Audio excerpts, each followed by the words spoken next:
I'm Vinny Politan. Thank you so much for joining us here tonight on Closing Arguments.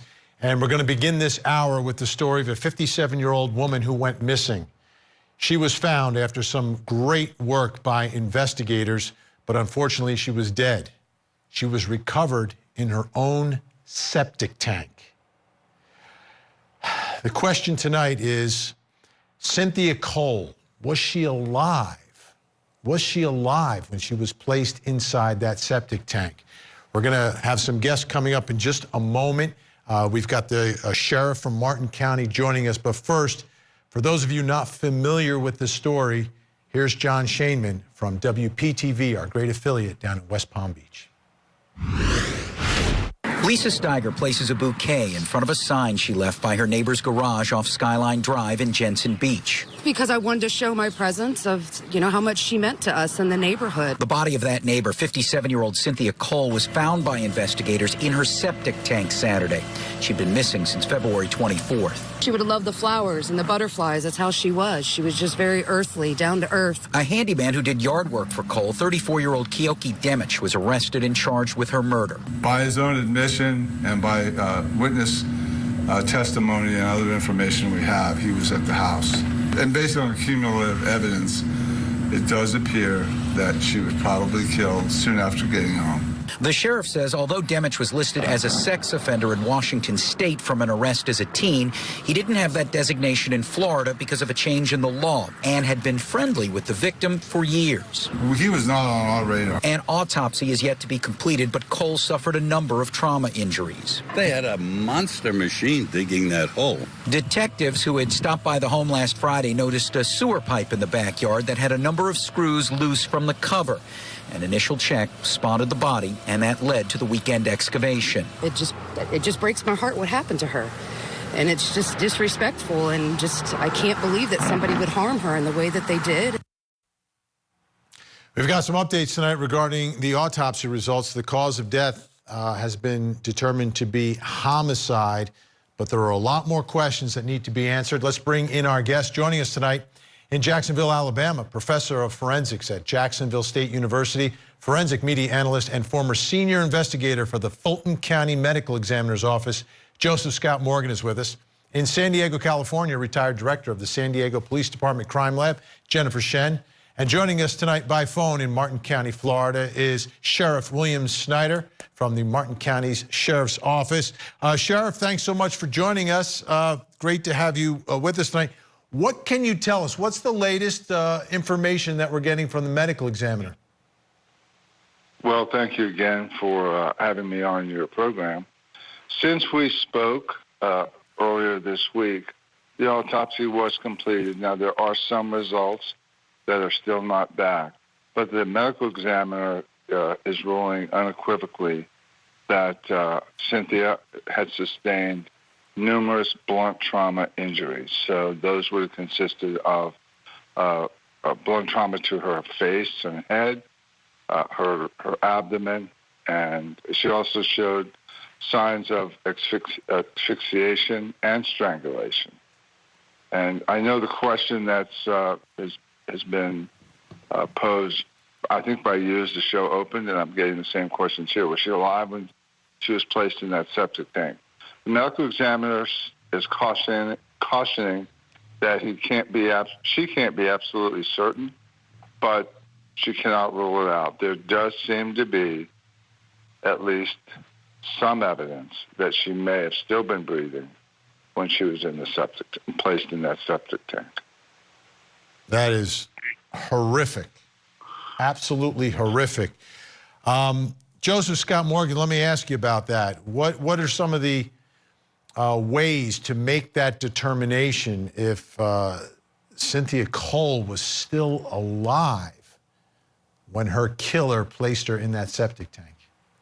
Well, the ME will handle this case just from the trauma that has already previously been discussed relative to the head trauma and obviously trauma to the stomach and this sort of thing, the blunt force trauma. It'll be handled in a manner that you might not imagine in a case like this, but you're going to look into some of the facets related to drowning.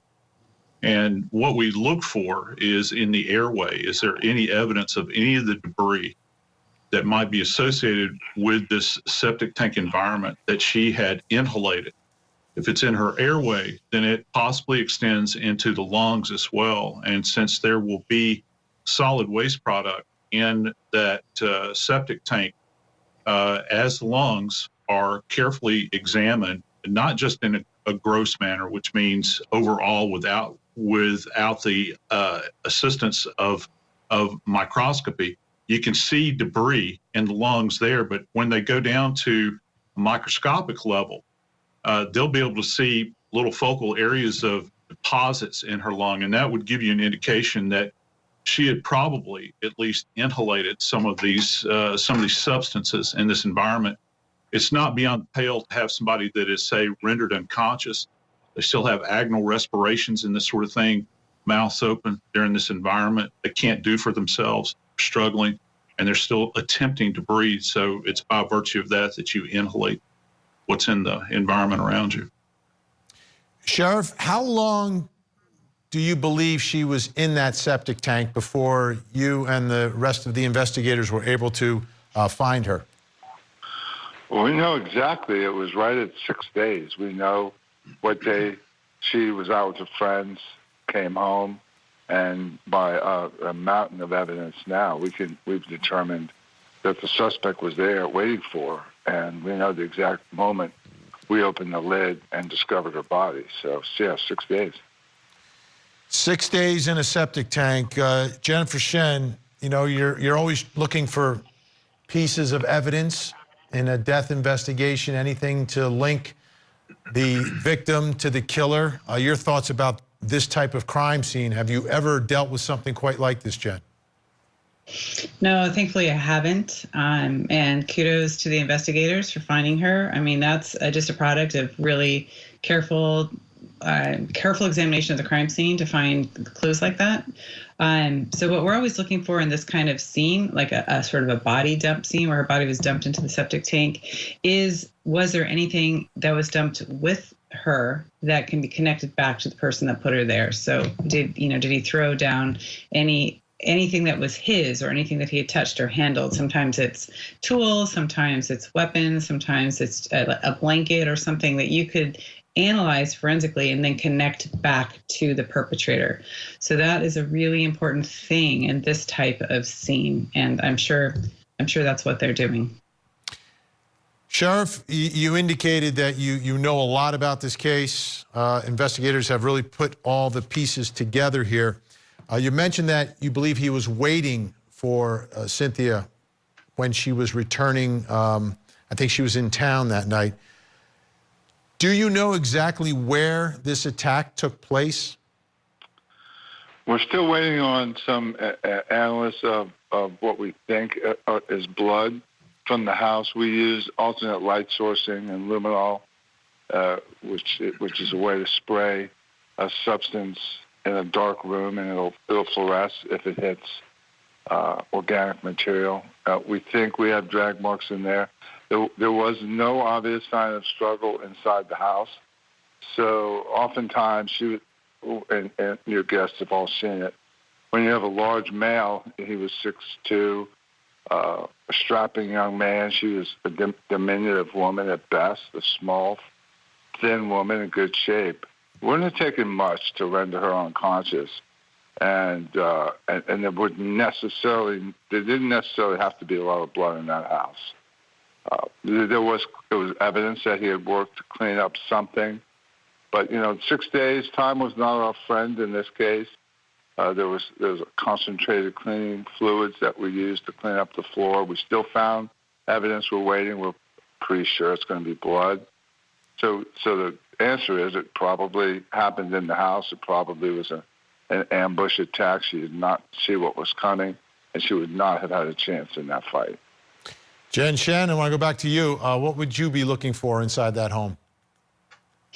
Well, evidence of cleanup. People think they can clean up a bloody crime scene, and we can't find it. And luminol is a great tool there. It reacts with the invisible traces of blood at a crime scene and fluoresces in the dark, and so you can see. And not only can you find blood that way, but you can also see patterns that way. So drag marks are a great example. Sometimes we can see void patterns where there's blood all around an area, but there's one space that has no blood in it, and you can kind of recreate the scene if there's enough blood by using tools like that.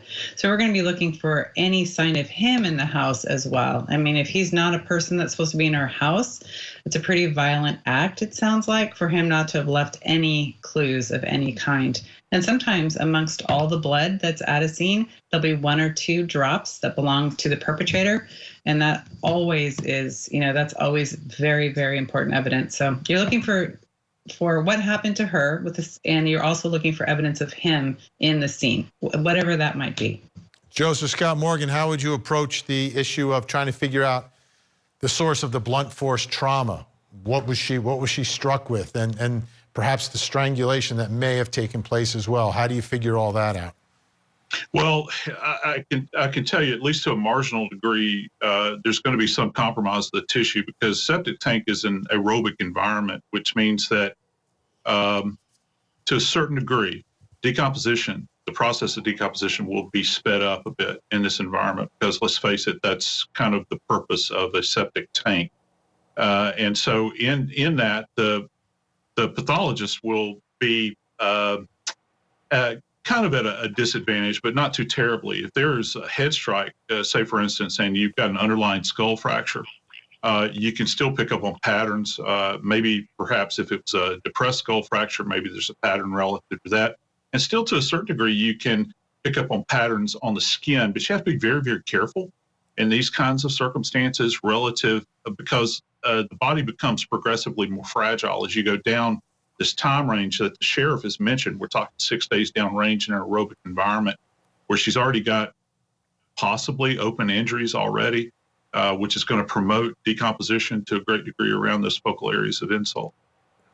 Sheriff, let me ask you, someone who is capable of doing what he's accused of, does that make you think that there may be some other victims out there that either haven't been found, or maybe cases that haven't been solved, that maybe you got to take a look at this guy perhaps being involved?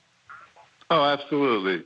We don't have any unsolved crimes in our county. Of course, we've reached out to other agencies. We also know we have a pretty good handle on his comings and goings. He didn't have his own transportation. We always ask, is there something out there that we don't know? How does a guy go from a single burglary arrest to something like this? We may never know what went on in his mind that night, but right now we're not on to any other crime that he may have committed. Now, I would answer one thing just to help understand that point about the decomposition. We're very used. South Florida cops are very used to badly decomposed bodies. I mean, that's what we do. If you leave a body here in a mangrove or salt palmettos anywhere, we'll get rapid animal predation, disarticulated skeletal remains. Well, we're used to it. This was really, for us, this was not that bad. There was a lot of evidence, and your ME there will appreciate this. We actually were still able to get fingerprints. Wow. Even after 6 days, yeah. So we had a lot of breaks in this case, and we really feel fortunate that we were able to start the justice process. Absolutely. Joseph Scott Morgan, they still got fingerprints. That's a great sign. Yeah, it is. It makes her particularly easily identifiable. I think the only other thing that I could come up with, kind of dovetailing with what the sheriff had said relative to this environment, if there's any trace evidence that may have been on her person that would have been transferred from him to her, for instance, that may very well be compromised in this environment, because this is a very, at just a biological level, this is a very hostile environment. So I don't know, what may be there that they could have recovered, but I'm sure they did a fine job at post on this case. Absolutely. Sheriff William Snyder down in Martin County, Florida, appreciate your time again tonight. We'll be checking back with you as this case continues to develop. Thanks so much. Call me anytime. All right. And Jen Shen, Joseph Scott Morgan staying with us. When we come back, we're going to open up tonight's